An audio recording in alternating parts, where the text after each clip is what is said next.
Hello दोस्तों, नमस्ते, प्रणाम। मैं सपना यादव स्वागत करती हूँ अपने यूट्यूब चैनल देहाती लोकगीत में। आज मैं सुनाऊंगी आप लोग को सोहर गीत। कैसा लगेगा कमेंट बॉक्स में ज़रूर लिखना।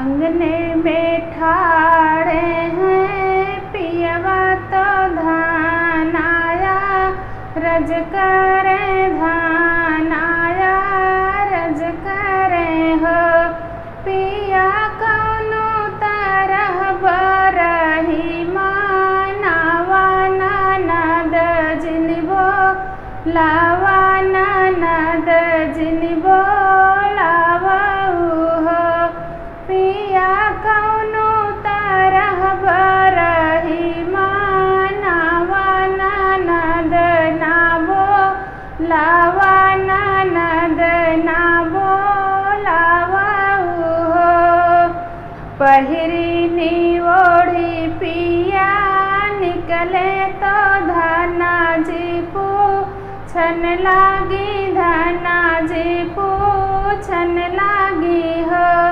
पिया कहाँ जात बाट्या सजी धज के तू हम काबा तवा, तू हम काबा तवा हो पिया कहाँ जात बाट्या सजी धज के तू हम काबा तवा, तू हम काबा तवा हो हम जात बाटी तोहरे नैहर तो अपने ससुरारी तो अपने ससुररिया हो धना जाता बाटी लड़कन के ननी औरे बहिनिया तोहरी आने बहिनिया तोहरी आनई हो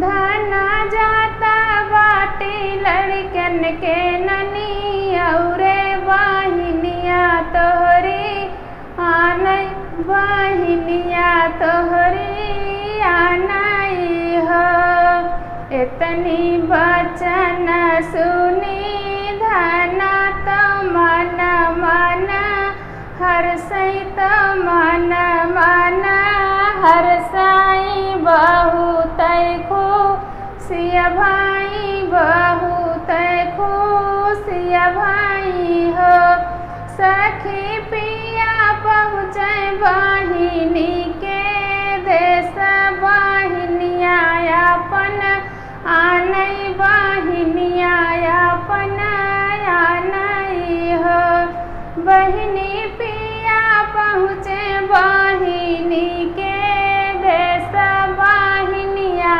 अपन आनई बहिनिया अपन आनई हो नाचत कूदत आवे नंदी तो किलकत भायन आवे किलकत भायन आवे हो सखिया मोना हो के पीछे धोती ढीलन खर्चा हमरी बढ़ गई, खर्चा हमरी बढ़ गई हो बहिनी वो नाही के पीछे धोती ढीलन खर्चा हमरी बढ़ गई, खर्चा हमरी बढ़ गई हो बहरे से आवाई पियवा तो धना समझावई तो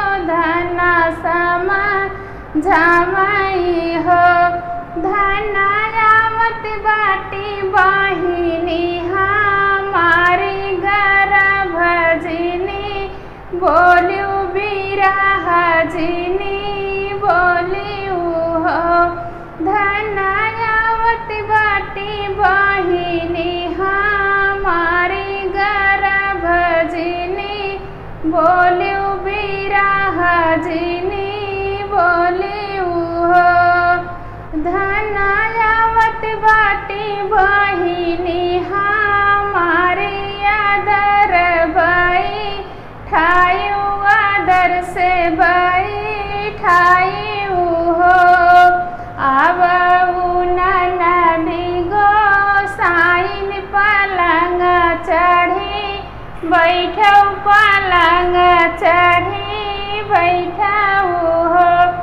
ननदी गोदिया में खेले मोरा, लाल तो पैया कैसे लागू मैं पैया कैसे लागी हो।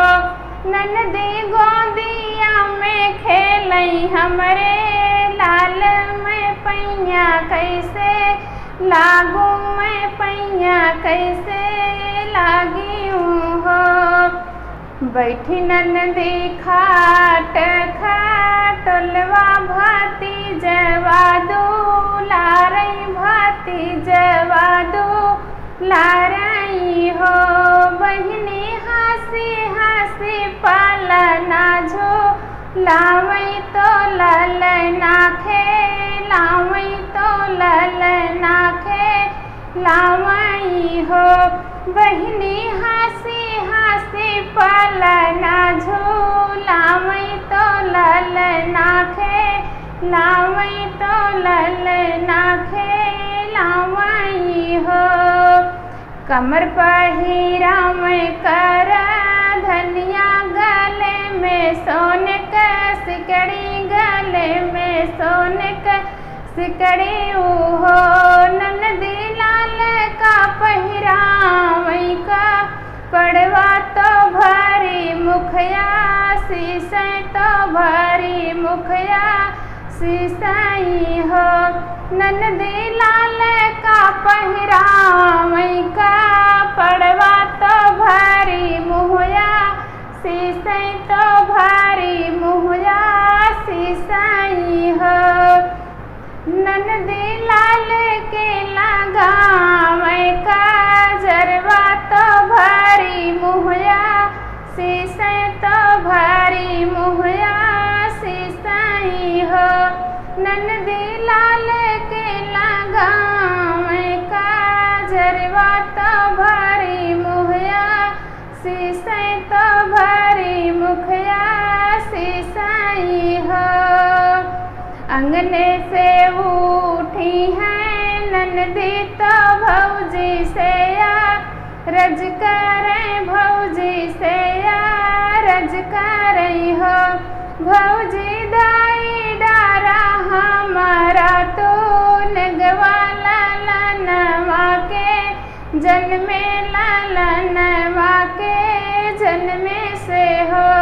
भौजी दाई डारा हमारा तो नेगला ललनवा के जन्मे, ललनवा के जन्मे से हो। हमले बसोने के कंगनवा तो गले के, हरवा तो गले के हरवाऊ हो। भौजी हमारे बै चढ़ाने का घोड़वा बेहसी घरे जाबई, बेहसी घरे जाबई हो। भौजी हमारे बै चढ़ाने के घोड़वा बेहसी घरे जाबई, बेहसी घरे जाबई हो। इतनी बचन सुनी भौजी तो बिरह बोली, बोलई बिरह बोली बोलई हो। इतनी बचन सुनी भौजी बिरह बोली, बोलई गर्भ बोली बोलई हो। ननदी नहीं देवे हाथे कई कांगनवा ना गले के, हरवा ना गले के हरवाऊ हो। ननदी नहीं देवे चढ़ने का घोड़वा न लालन नेवा, छावर लालन नेवा छावरी हो। ननदी नहीं देवे चढ़ने का घोड़वा लालन नेवा, छावर बाबूला नेवा छावरी हो। अंगने में ठाड़ भाए पियवा तो धना समा, झामई तो धना समा झामई हो।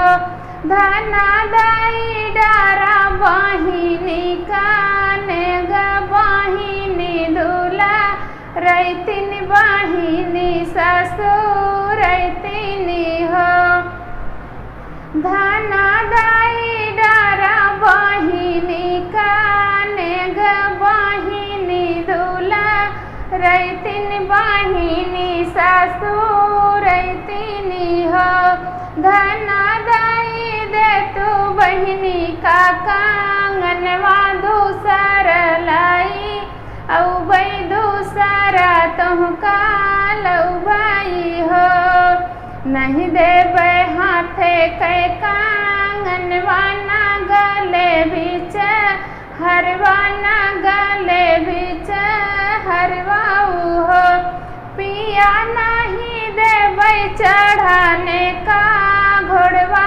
वचन हमरी मानव वचन हमरी मानव हो पिया नहीं देवे चढ़ाने का घोड़वा वचन हमरी मानव वचन हमरी मानव हो रोतई की चली है ना नदिया तो सिसकत भायनवा तो सिसकत भायनवा हो बहिनी बेहसत की चले नाना धोइया भाले हो माना टूटल भाले हो माना टूटल हो बहिनी बेहसत की चले नाना धोइया भाले हो माना टूटल भाले हो माना टूटल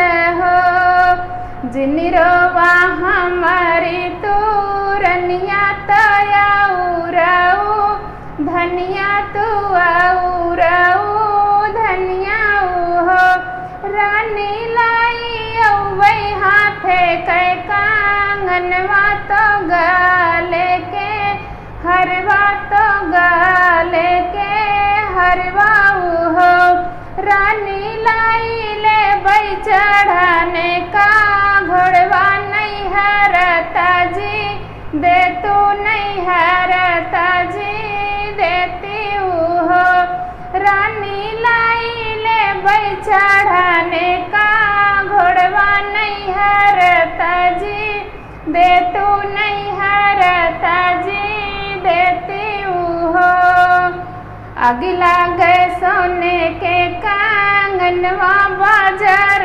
पड़े हरवा बाजार पड़े हरवाऊ हो पियाऊ फर पर चढ़ाने का घोड़वा नहीं हर नाही तजबई नहीं हर नाही तजबई हो पियाऊ फर पर चढ़ाने के घोड़वा नहीं हर नाही तजबई नहीं हर नाही तजबई हो बरह बारिश के लाल हुई है तो घरे हमरे आई है तो घरे हमरे आई है हो पिया इतनी बड़ी भाग्य हमारी तो बुआ कहबो लई है तो बुआ कहबो लई है हो